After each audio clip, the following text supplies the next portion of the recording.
Are you ready to learn the common challenges that a virtual assistant goes through? I wanted to create this video for you guys as you're getting started on your virtual assistant journey, as you're kind of exploring what it looks like, of some of the challenges or bottlenecks basically that you will go through, because most virtual assistants do. And I'm going to walk you through, of course, how to solve it. So make sure to watch until the end of this video so you can find out how you can overcome some of these challenges. Now, the first and very common one is just miscommunication. There will be times where your client will say one thing and you'll understand the other thing, and then when you guys come together, it'll be a mess. A really good example of what I mean when I say miscommunication is here in the Philippines, when you say, let's get on the Jeep, that is our public transportation here. But if you say a Jeep in the US, it's that big car that's like almost like a monster truck kind of thing. So there's that difference already, just culture-wise, of like reference points of what we mean and what we see. That usually is a cause for miscommunication. So for this one, a lot of the time you can put in systems to make it easier for you and your client to avoid miscommunication. One is you work till 20%. So what I mean by this is if you're working on a new task or a new project, get it 20% done, show it to them for review, so then you are actually on the right track, versus like working on it all the way to 50 or 80% and you show them and you were off the track the whole time. So the 20% rule is a really good way to just check in to see if you did understand the outcome. Of course, another way is when you and your client basically are brainstorming, you can bring up examples of what it is exactly that they want. So a good way or a good example of this is, let's say that they need a logo done or a logo redone. Bring up examples from things that already exist so you can get feedback very, very fast of like, hey, is this what you mean? Like, oh no, this is what you meant. So there's that sync basically on the visuals on what it is that you guys need to get done. Another way is, of course, putting it in the system that if you guys just did a meeting or agreed on something, is put it on text, put it on the record basically. Like, hey, these are the things that we discussed. Do you agree? No, these are the takeaways. So it's making sure that there's a written way to go back and recount like, oh yeah, I think we had a miscommunication right here, or like, oh, I forgot that we actually had that. And that's happened to me even with my assistant, is that I will say one thing, and of course, over the course of many days, my mind might have changed, or I was influenced by something else, and by the time she gives me the thing that I asked for, I might have changed the decision on that, and that's normal and that's okay. The importance here is that you have a written out text of what was discussed and what was talked about that can be easily referenced to later. Next are just time zone differences. Now, this is a very common one, especially for my virtual assistant agency 2XU, where we have clients from Australia, Dubai, UK, of course the US, where it can be very confusing to know which time zone your client is. And for this, of course, the easiest way is to just have really good tools where you can have different clocks maybe on what time it is for your client time. For us, we use just a really handy extension on Google Chrome called Savvy Time, so SAVVY time, because I can put in multiple of our clients' different time zones on there. So when we're scheduling, when we're trying to sync, basically, there's a quick and easy way for us to know where things are at and to be able to easily adjust if their time zone shifts, because, you know, we have daylight savings and all of that. It's easy for us to adjust ahead of time rather than panicking and then making changes in the last minute. Next is building that client trust. Now, a really good mentor of mine taught me these two simple words that everyone is always looking for. One is growth, the other one connection. So when it comes to building that trust with your client, there has to be a combination of both. Of like, are you guys growing in the same way? And do you have that connection built in as well? Are you guys having check-ins? Are you guys able to make sure that you are in sync basically? Can they trust that when you say that you're gonna get something done by Monday 5 o'clock, you actually get it done by Monday 5 o'clock? A lot of that building that client trust, especially if sadly they have some trust issues, they've worked with other people before and they didn't work out, they might have things that they're kind of carrying into the relationship once they start working with you. It's going to be important to know what those are so then you can show up consistently for them. To be honest, when it comes to building trust, it's all about consistency. It's all about being able to communicate clearly of like, hey, I know I said this, but I think, you know, I had XYZ happen, or actually I didn't expect that these would happen, so it might be a little bit delayed. So it's being open and honest and having that flow of communication on what's going on instead of trying to hide or not showing up at all. That's going to, of course, make that building of trust mostly kind of go downhill. But a lot of it is just down to those two things of like, are you guys growing together, and is there a connection that's being built?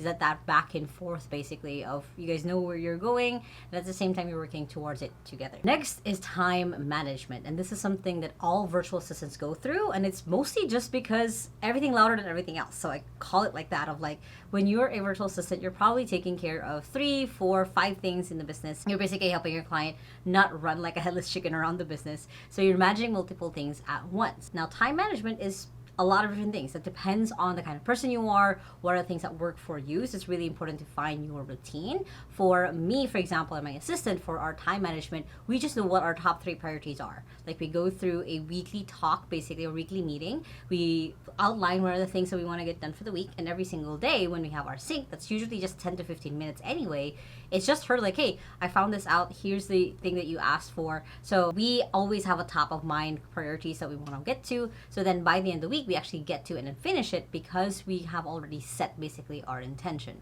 Now, of course, there's the Pomodoro technique, there's the time blocking where you actually put it on your calendar when you want to work on specific things.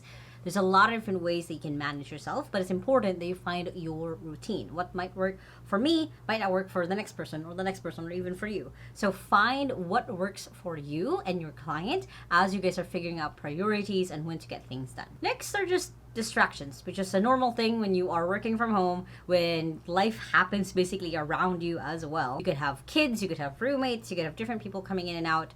You could also just have social media as the ultimate distraction. Or if you're a creative like I am, everything can be a distraction as well. So it's really important that you are able to carve out a really good workspace for yourself, even if it's just a dingy little corner basically that you could work from. The important thing is that you are able to create an environment for yourself to be able to work. It also helps, of course, if you put away the things that usually would distract you. Like, oftentimes for me, I will have my phone be far away from me, so then during breaks or in between meetings, I'm not picking up my phone and just scrolling through. So it's just, again, creating the habits and the systems to make it easy for you to just not get distracted. Next is just learning new tools. When you're a virtual assistant, you're probably learning 5 to 10 tools maybe in a year, just because your client might be shifting from one tool or the other, or that new things come out like ChatGPT, Bard, all of this other things that are keep coming up with AI, especially for a marketing VA. It might be very confusing to know what to focus on, what to pick, and honestly, for that one, it is just going through what are the things that you actually need to learn at the moment. For example, with all of the AI tools that are coming out, I chose ChatGPT, which is why I created a lot of content on it, even though I could create a content on Bard, I can create more content on Copy.ai, all of the other tools that have come out since. But I focused on that because then I could master that and I could easily transfer it onto the other AI tools that could be coming out. So just prioritize and choose a tool, because usually the skills are transferable. It doesn't have to be that you mastered using Notion, but you can never learn Trello. So things like that, it's actually easily transferable skills. If you learn to master one of them, it's easy for you to just transfer that to the next tool. Next is learning new skills, which is, again, when you're virtual assistant, you're probably learning a lot of things within a month, quarter, a year with your client, and it can be very overwhelming when it comes to knowing what to focus on and what to do. And again, for this, it all comes down to what are actually priority things that will actually get you to move forward. Now, one of my favorite books that I've read was the book The One Thing, and it talks about what is a small domino that you can do, that you can take, that will topple down everything else. So when it comes to learning skills, you want to look at it from that point of view. What is that main skill that if you learn this, everything else will be just a little bit easier? So for example, for me, when I was learning how to start and grow my own business, I actually took up project management as a skill. Now, I could have taken business as a skill, I could have taken other things, but I learned project management as that small domino that toppled on everything else. Because once I learned that, I learned how to budget, I learned how to manage people, I learned how to manage outcomes as well. So it was easier for me to do that. So depending on where you're at on your journey, when it comes to picking the skill, what is that small domino for you? Next is just having tech issues. When you're a virtual assistant from the Philippines, your power goes out, internet goes out, everything can go wrong. The main thing here is to create backups for yourself, basically, or contingency plans to make your life just a little bit easier as well. So for example, if you know that you're going to get a blackout, or all of a sudden you have a blackout, scope out the co-working spaces around you, the coffee shops, the places you can go to. They can be easy for you to just move and still be able to work. Or if you know that there's some natural disaster coming, like for me, we've gone through a couple of superstorms here in the Philippines. We then let our clients know ahead. We keep them up to date as much as we can. If the towers are down or anything like that, maybe getting someone else to contact your client to let them know what's going on. So it's, again, creating these contingency plans, or what ifs basically, so that anytime that something happens, you are easily covered. Now, tech issues like your laptop, your earphones, those can depend on where you're at and who you are, on what could be resources that could be available to you. But just knowing that, hey, I could have this really cheap laptop that I barely really use, but anytime that my main laptop breaks, I can just use that. It's having these little things that you have set up, because you never know when things pop up, when things break. So it's good to have backups as your safety net, basically, if they do. Next, and it's not really talked about, but we know that this is something experienced. It's just a little bit of loneliness. So when you are working from home, when you're a virtual assistant, you're probably on your desk for about 7 to 8 hours a day. Or if you're flexible time, you might be going out, you might be doing different things. One thing that does come up is just being alone. Like, you feel a little bit of loneliness. You don't have an office to go to. You don't have workmates that you can joke with that's right beside you. And for this, within my company in 2XU, we've kind of solved it. We have quarterly meetings. It used to be monthly, but we've grown a lot since then. So we've switched it to just quarterly meetups. But we have those. You can join local groups that you can go to. I know some of our assistants have joined like volleyball groups or some other sports related thing where they can meet up with people regularly. There's also a lot of networking events that could even boost your skills and everything else that you're learning, and you're learning from other people as well. So there's a lot of different ways that you can solve this, but I did want to put it in the video to give you a little bit of that preview of what that looks like for virtual assistant. And of course, there's the very familiar that everyone knows, which is dealing with imposter syndrome. Now, this is something that even for me, I still go through from time to time. I'm like, what the heck am I doing here? Who the heck am I? And it's just like questioning basically if I can do this. And this is a very common thing that I hear with a lot of our assistants at 2XU, is that basically hurdle of like not really sure of like how they got here and like what they're supposed to do next. But in reality, you have the skills and the ability to move forward. Now with this, I always recommend having a meditation session basically to kind of go through what are the things you're grateful for. What are the wins that you had in the last 6 months or the past year? So then you're reminded of the things that you can do, the things you have done. So that big scary thing that you haven't been able to do yet, it's not as scary at all. Imposter syndrome only really goes away when you have movement. So keep moving. So keep like going towards it rather than pausing and like doubting yourself, which is of course then punishing yourself twice, because then you're going to feel guilty afterwards of not being able to get that thing done.